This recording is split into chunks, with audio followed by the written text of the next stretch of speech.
또 하나님 말씀 같이 함께 보겠습니다. 마태복음 24장 32절, 33절 말씀입니다. 무화과 나무의 비유를 배우라. 그 가지가 연하여지고 잎사귀를 내면 여름이 가까운 줄을 아나니 이와 같이 너희도 이 모든 일을 보거든 인자가 가까이 문 앞에 이른 줄 알라. 아멘. 참 세월이 빠릅니다. 그렇죠?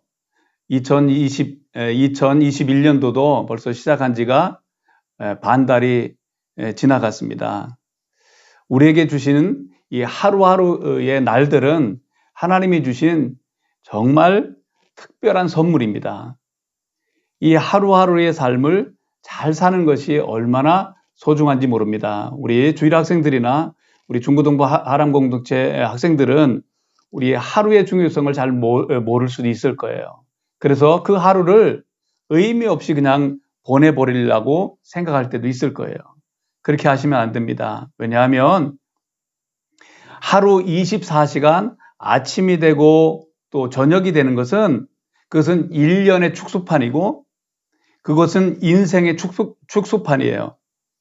아침에 태양이 떠오르고 또 저녁에 태양이 지는 것처럼 1년 12달 중에서 1월 달이 시작이 아침이라면 또 저녁은 12월이 될 거예요. 또 인생으로 보면 이 땅이 태어나는 것이 아침이라면 이 땅을 마치는 것이 저녁이 될 수 있을 거예요. 그렇기 때문에 인생을 아름답게 살아가고 또 1년을 열매 맺으면서 하나님 보시기에 아름답게 살아가기 위해서는 어떻게 살아가야 될까요? 하루를 중하게 생각하고 살아가야 돼요. 하루를 주님과 함께 살아가는 삶을 선택해야 돼요. 그래서 마귀는 언제나 내일로 미루려고 해요. 내일부터 잘해야지. 근데 하나님은 언제나 오늘부터 잘하기를 원하시는 거예요. 이 하루하루를 잘 살아서 인생을 의미 있게 살아가는 우리가 되기를 바랍니다. 제가 어렸을 때는 목사님들께서 그런 말씀을 참 많이 하셨어요.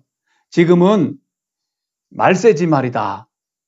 정신 차리고 살아야 된다. 제가 어렸을 때 40년 전, 30년 전에 그런 말씀들을 많이 하셨어요. 말세지 말이 무슨 말이죠? 마지막 때 중에서 가장 끝이라는 거예요. 그러니까 마지막 때가 돌아왔으니까 정신 차리고 살자라고 말씀을 하셨습니다. 그러면 우리가 어떻게 지금이 마지막 때인 줄 알 수 있을까요? 그것은 예수님께서 마지막 때에 일어날 징조, 사인들을 말씀해 주셨어요. 그 말씀들을 보면 지금이 어느 때이구나라고 하는 사실을 알게 될 거예요. 그것이 오늘 본문 말씀을 구성하고 있는 마태복음 24장 말씀이기도 해요.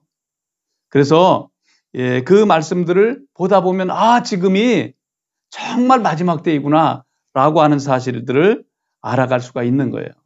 거기에 보면 무시무시한 내용들이 많이 나와요. 그런데 예수님께서 이렇게 마지막 때의 징조들을 말씀하시는 것들은 우리를 겁을 먹게 해서 공포 가운데 떨게 하라고 이런 말씀을 하시는 게 아니에요. 그것은 우리에게 소망의 메시지를 주시기 위함인 거예요. 주님이 다시 오신다는 거예요. 하나님의 나라가 곧 도래한다는 거예요. 그러니까 잘 준비하고 살아가라는 거예요. 오늘은 그렇게 살아가서는 안 된다는 거예요. 자, 마태복음 24장 말씀 다음에는 몇 장 말씀일까요? 마태복음 25장 말씀이잖아요. 그것은 다 연결되어 있는 말씀이에요. 그렇게 하루하루를 잘 준비하면서 살아가는 사람들에게 주님께서 뭐라고 말씀하시냐면 보라 신랑이로다. 주님이 오시는 날이 온다는 거예요. 신부는 신랑을 맞이하는 날이 영광의 날인 거예요. 예수님 오시는 날이 가장 영광스러운 날인 거예요. 그리고 내 주인의 즐거움에 참여할지어다. 주님께서 영원한 잔치를 베푸시며 함께 살아갈 그 날이 있다는 거예요. 장세로부터 예비된 나라를 상속하라. 그 영원한 하나님의 나라가 통치가 우리 가운데 있다는 거예요. 그러니까 오늘 생활들을 잘 살아가라는 거예요.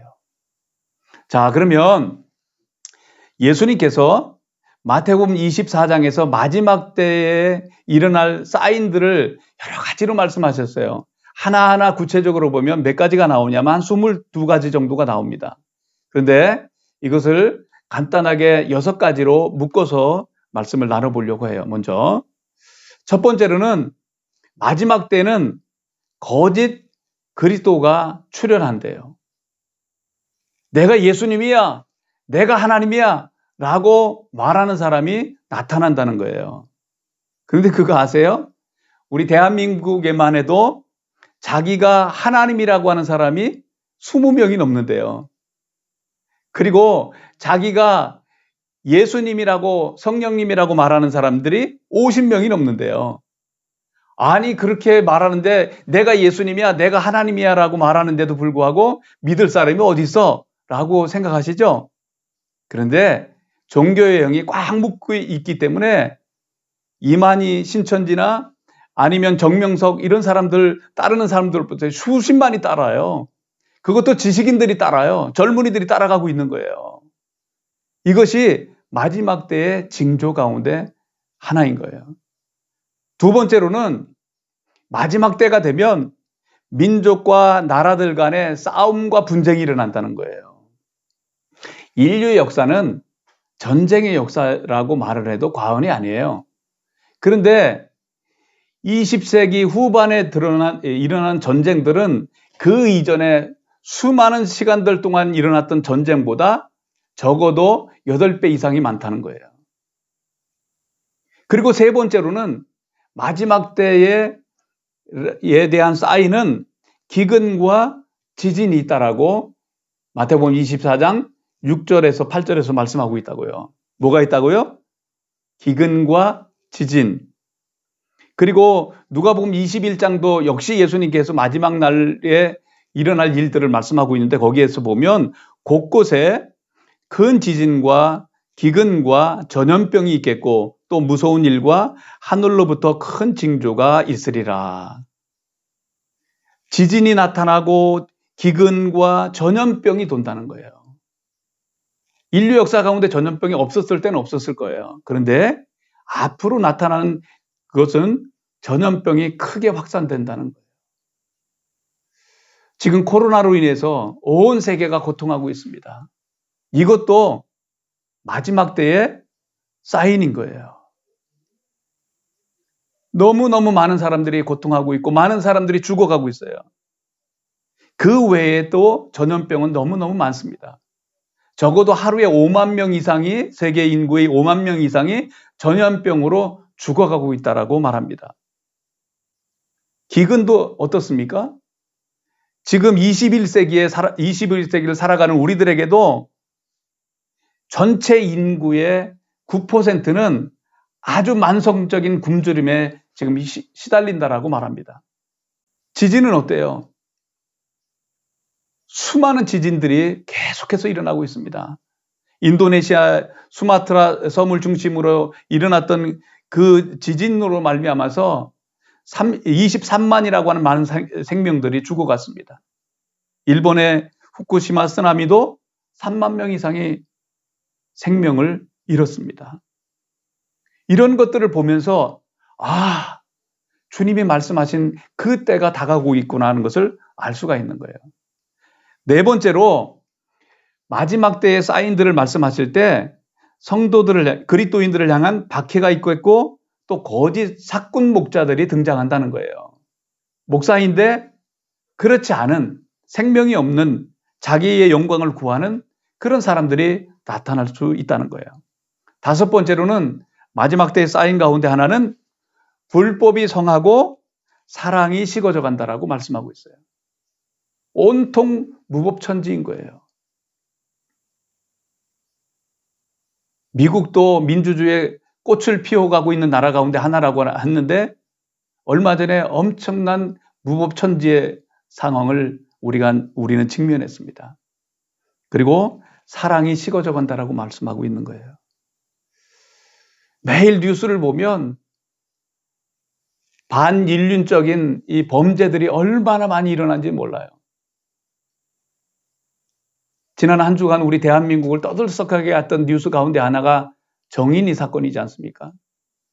그 정인이의 그 16개월 된 입양 아동이 학대와 구타를 이기지 못해서 죽어갔습니다. 그래서 온 나라 백성들이 힘들어했어요. 저도 그 내용을 보는데 너무 마음이 아프더라고요. 그것도 목사 딸이래요. 양 아버지도 목사 아들이고요. 내가 목사인 것이 부끄럽고 그런 마음이 참 많이 들었습니다. 마지막 때는 사랑이 식어져 가고 있다고 하는데 교회의 하나님의 사람들에게도 이런 사건이 일어나는구나. 저를 다시 돌아보게 됐습니다. 마지막 때가 다가올수록 히브리서 10장 말씀에서는 서로 돌아보아 사랑과 선행을 격려하며 모이기를 힘쓰라고 말씀하고 있습니다.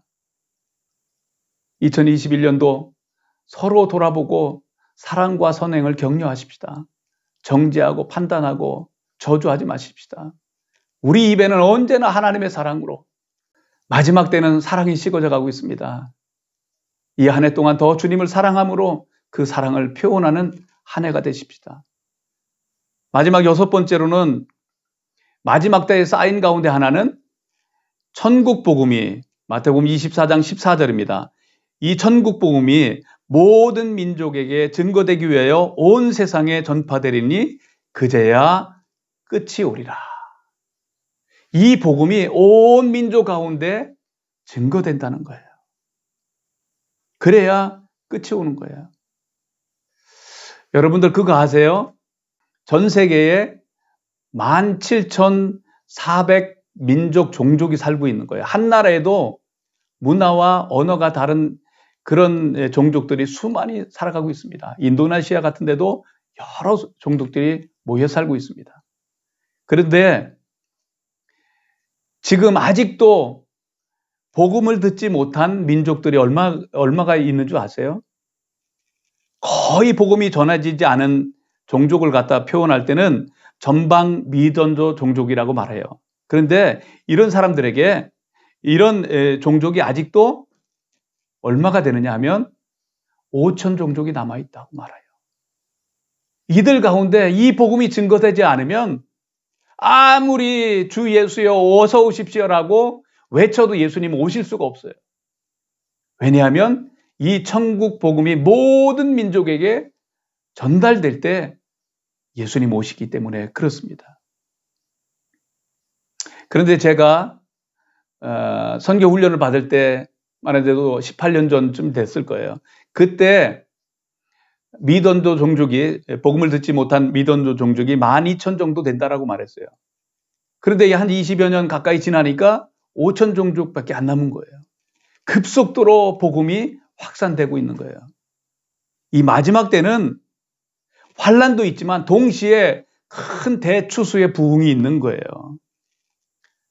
지금 복음이 하나님의 성령님에 의해서 곳곳에 확산되고 있는 겁니다. 교회를 향한 저항도 있지만 힘든 시기이지만 영광스러운 시기이기도 해요. 그래서 우리가 깨어서 이 복음을 증거해야 되고 또 이 복음이 증거되도록 우리가 기도해야 되는 거예요. 제가 시리아에 있었던 것 아시지 않습니까? 제가 품은 민족이 시리아 민족인데 내전이 일어났어요. 지금도 내전 가운데 있지 않습니까? 근데 어느 날 너무 마음이 아팠어요. 하나님, 내가 사랑하는 이 민족이 왜 이렇게 고통을 당합니까? 그때 학개서 말씀을 통해서 하나님이 이렇게 말씀해 주셨습니다. 내가 하늘과 땅을 진동시킬 것이다. 마지막 때는, 그날에는 왕국들의 보좌를 엎을 것이고 여러 나라의 세력들이 멸해질 것이고 그리고 자기 동족들끼리 서로 싸움이 일어나게 될 것이다. 이런 전쟁과 아픔과 세상이 요동치는 이 가운데에서도 하나님은 하나의 목적이 있는데 그것은 모든 민족의 보화를 하나님의 성전으로 채우신다는 거예요. 보배 같은 영혼들을 이 환난과 고난과 어려움 가운데 건져내셔서 하나님의 집을 만들어가고 있다라고 말씀해 주시는 거예요. 그렇습니다. 이 시대는 그런 시대인 거예요. 그러니까 우리는 이 천국 복음이 온 민족 가운데 증거되도록 우리가 교회가 힘을 써야 되고 우리 각자가 복음을 증거하고 또 기도하는 일에 힘써야 될 줄 믿습니다. 이렇게 예수님께서는 마지막 때에 일어날 여러 사인들을 말씀하셨습니다. 그렇다면 우리가 그날을 준비하는 자세는 어떠해야 되는지에 대해서 예수님께서 24장 마지막 부분에서부터 시작해서 25장까지 연결지어서 그날을 준비하는 자세는 어떤 삶을 살아가야 될 것인가에 대해서 4가지 비유를 통해서 말씀하셨어요. 오늘은 첫 번째 비유를 말씀을 나눌 텐데요. 그것은 우리가 함께 오늘 본문으로 말씀했던 마태복음 24장 32절 이후의 말씀인 거예요. 첫 번째로 보겠습니다. 무화과 나무의 비유를 배우라. 그 가지가 연하여지고 잎사귀를 내면 여름이 가까운 줄 아나니 이와 같이 너희도 이 모든 일을 보거든 인자가 가까이 곧 문 앞에 이른 줄 알라. 무화과 나무의 비유를 배우라는 거예요. 무화과 나무가 늦은 봄에 가지가 연하해지면서 싹이 나기 시작해요. 그러면 이제 곧 여름이 시작되는구나 라고 하는 것을 알 수가 있듯이 그런 것처럼 지금까지 말했던 이 모든 일들이 징조들이 이루어지는 것을 보면 그 인자 예수님께서 어디에 와 계신다고요? 바로 문 앞에 와 계신다는 거예요. 이것을 문자적으로 그대로 보는 견해도 있고 또 한 견해는 이 무화과 나무를 상징적으로 보는 견해들이 있습니다. 그것은 무화과 나무는 이스라엘을 상징하는 것인데 그 이스라엘의 역사를 주목하다 보면 주님의 때를 분별할 수 있다라고 하는 거죠. 2000여 년 동안 나라가 세워지지 못했던 그 이스라엘이 1968년에 갑자기 나라가 세워지는 거예요. 이것은 무화과 나무의 가지가 연하해지고 싹이 드러나는 것과 비슷할 겁니다. 그리고 또 제3성전을 짓겠다라고 유대인들이 준비하고 있습니다. 그런데 마태복음 24장 처음 부분은 예루살렘의 멸망을 먼저 예언했다고요. 그리고 성경에서는 이 육적인 이스라엘이 마침내 돌아올 것임을 로마서에서 말씀했다고요. 그리고 이방, 영적 이스라엘인 이방 나라들도 마침내 돌아와서 하나님을 경배할 것임에 대해서 성경은 말씀하고 있어요. 그러니까 그 이스라엘도 주목해 보는 것도 참 중요한 마지막 때의 사인 가운데 하나가 될 겁니다. 그렇지만 오늘 이 말씀을 그대로 보면 예수님께서 이 마지막 때 여러 사인들을 이렇게 말씀하고 있었는데 이런 것들이 이루어지는 것을 보면 무화과 나무가 가지가 연하여지고 잎사귀를 내는 거면 바로 여름이 오는 것처럼 예수님이 곧 문 앞에 온 것을 기억하고 살아가라는 거예요. 그리고 예수님은 계속해서 이렇게 말씀하시는 거죠. 내 말은 반드시 이루어진다. 그날과 그때는 아무도 모르지만 아버지만 아시지만 반드시 그날이 있다는 거예요. 그러면서 계속해서 그러면 어떻게 우리가 그날을 준비하면서 살아갈 것인가에 대해서 말씀하실 때 이제 이 마태복음 24장 37절 말씀해 보면 이런 말씀을 하세요. 노아의 때와 같이 인자의 임함도 그러하리라. 홍수전에 노아가 방주에 들어가던 날까지 사람들이 먹고 마시고 장가들고 시집가고 있었으며 홍수가 나서 그들이 다 멸망하기까지 깨닫지 못하였으니 인자의 임함도 이와 같으리라. 노아 때의 사람들의 그 모습과 마지막 때에 예수님 오시기 바로 직전의 사람들과 동일하다는 거예요. 그런데 노아 때 사람들이 어떻게 했습니까? 여기 보니까 먹고 마시고 장가들고 시집갔다라고 말씀했어요. 그 사람들의 특징인 거예요. 하나님 없이 살아갔던 삶의 특징을 말씀하고 있는 거예요. 그러면 노아는 먹지 않았습니까? 노아는 마시지 않았습니까? 노아는 장가를 안 갔습니까? 노아는 자녀를 안 낳았습니까? 다 했어요. 그렇지만 그 노아는 하나님과 동행했다라고 말씀하고 있습니다. 창세기 6장 8절에 보면 그러나 노아는 하나님께 은혜를 입었더라.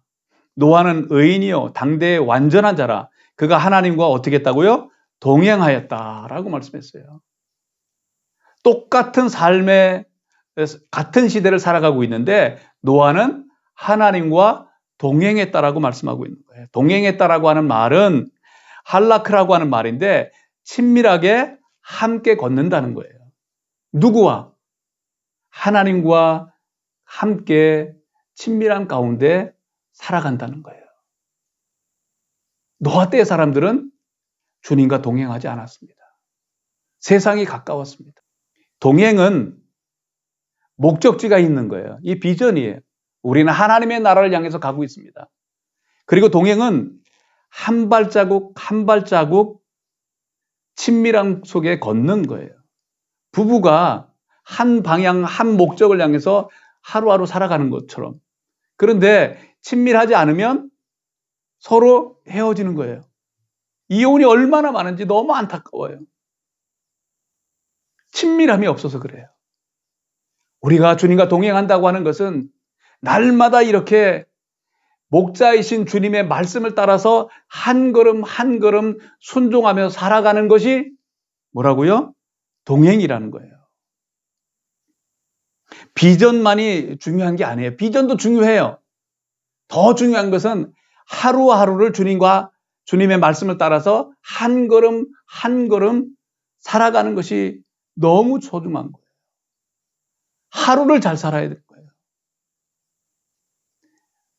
데살로니가전서 5장 10절 말씀을 전 참 좋아하는데요. 예수께서 우리를 위해서 죽으사 우리로 하여금 깨어 있든지 자든지 누구와 함께 살게 했다고요? 자기와 함께 살게 했다라고 말씀합니다. 깨든지 자든지 그 말은 24시간 하루를 말씀하고 있는 거예요. 예수님은 우리를 위해서 죽으시고 부활하셔서 우리와 함께 24시간 임마누엘로 동행해 주시는 하나님인 거예요. 깨든지 자든지 자기와 함께 살아가는 자, 그것이 바로 동행인 거예요. 이 한 해 동안 노아 시대 사람들은 하나님과 동행하지 않았어요. 하나님의 뜻과는 먼 거리에 살아갔습니다. 그러다 심판을 맞이한 거예요. 바로 노아가 방주에 들어가는 그날까지도 그렇게 했던 거예요. 우리가 주님과 함께 동행하는 한 걸음 한 걸음 주님과 동행하는 걸음을 걸어감으로 그날을 주님을 맞이할 때 기쁨으로 주님을 맞이하는 저와 여러분들 되기를 주님의 이름으로 축원합니다. 두 번째로는 이 평범한 날을 소중히 여기면서 살아가야 된다는 거예요. 자, 마태복음 24장 40절 41절 말씀에 보면 이런 말씀이 있어요. 그때에 두 사람이 밭에 있음에 한 사람은 데려가고 한 사람은 버려둠을 당하고 두 사람이 맷돌질을 하고 있음에 한 사람은 데려가고 한 사람은 버려둠을 당할 것이다.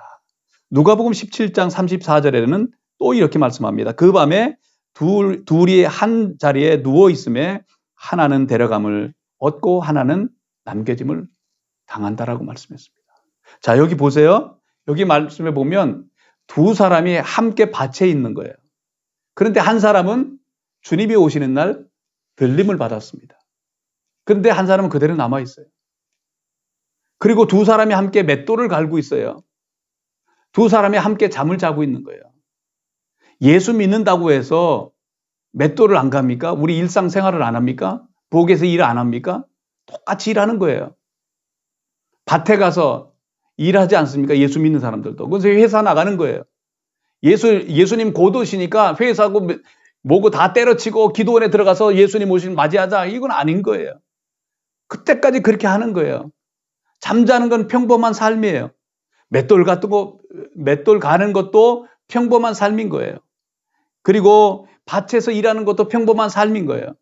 그렇지만 어떤 사람은 평범한 그 일 가운데에서도 주님과 동행하는 사람이 있고, 어떤 사람은 주님의 뜻과는 전혀 먼 거리 속에서 일만 하는 거예요. 돈 버는 것이 목적이고 자기 자신의 쾌락만을 위해서 살아가는 것이 삶의 목적인 거예요. 그래가지고는 그날을 준비할 수 없다는 거예요. 평범한 하루를 잘 살아가야 되는 거죠. 평범한 하루. 주님과 함께 살아가는 거예요. 56년 동안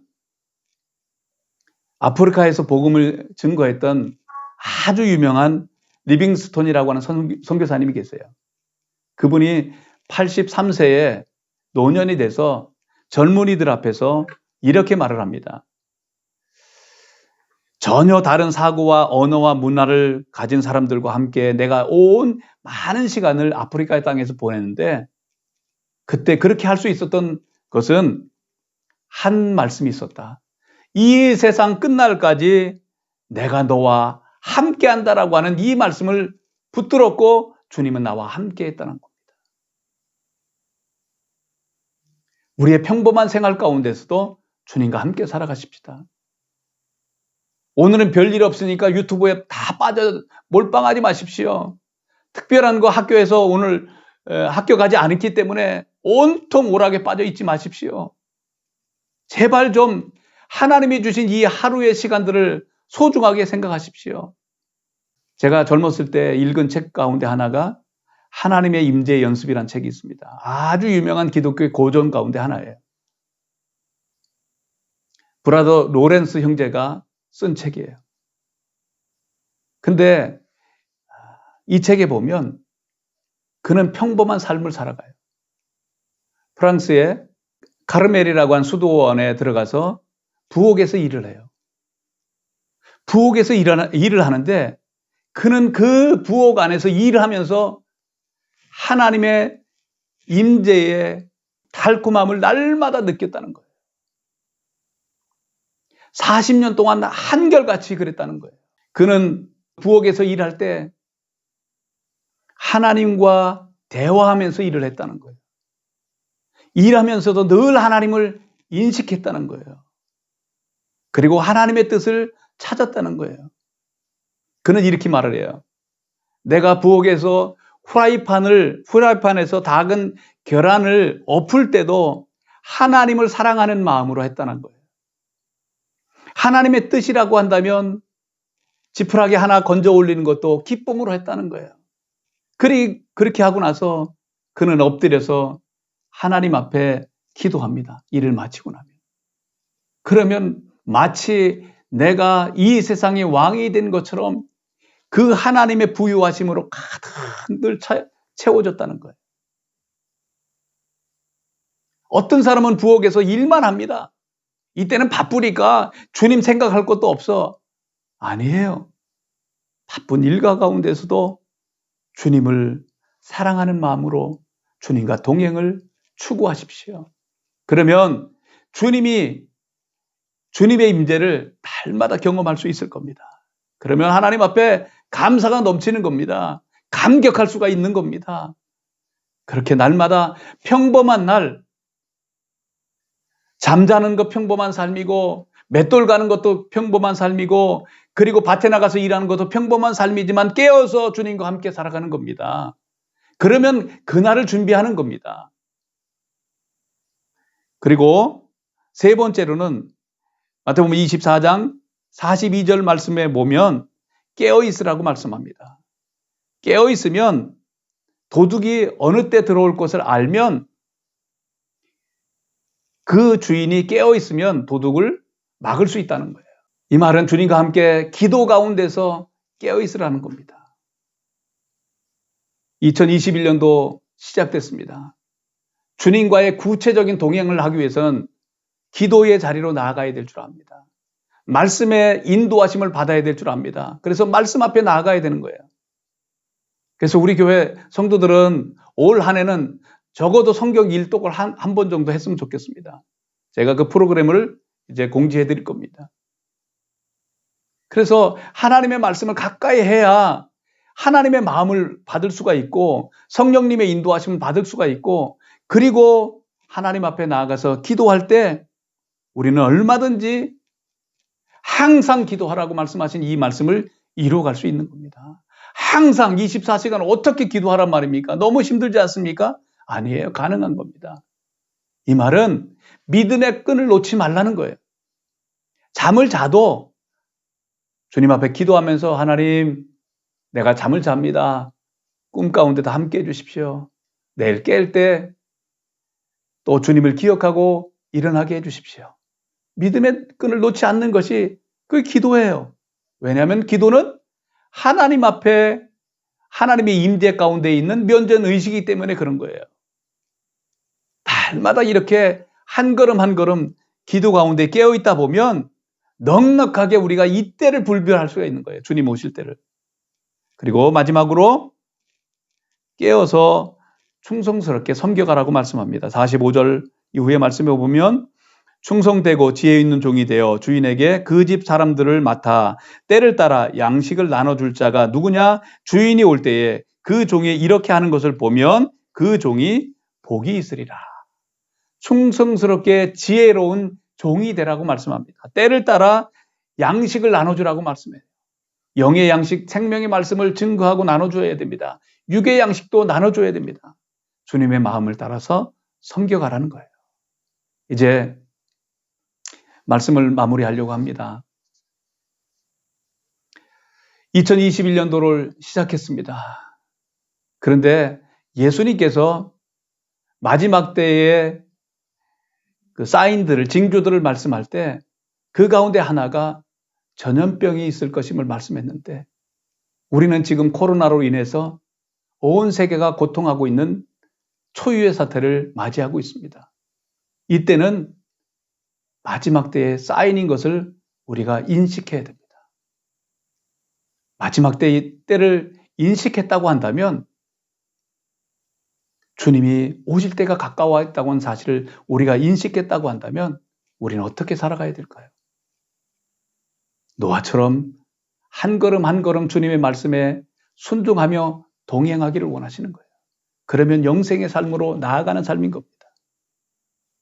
평범한 일과 가운데서 주님과 깨어서 살아가는 겁니다. 깨어 기도하라고 말씀하고 있습니다. 그리고 주님의 마음을 따라서 섬겨가십시다. 섬기십시다. 이 시대에 특별히 한국교회가 어렵습니다. 많은 교회가 지탄을 받고 있습니다. 깨어서 하나님의 사랑의 아름다움을 나타내고 세상의 빛을 증거하면서 마지막 때의 하나님의 사랑을 나타내며 달려가는 저와 여러분들 되기를 주 예수 그리스도의 이름으로 축원합니다.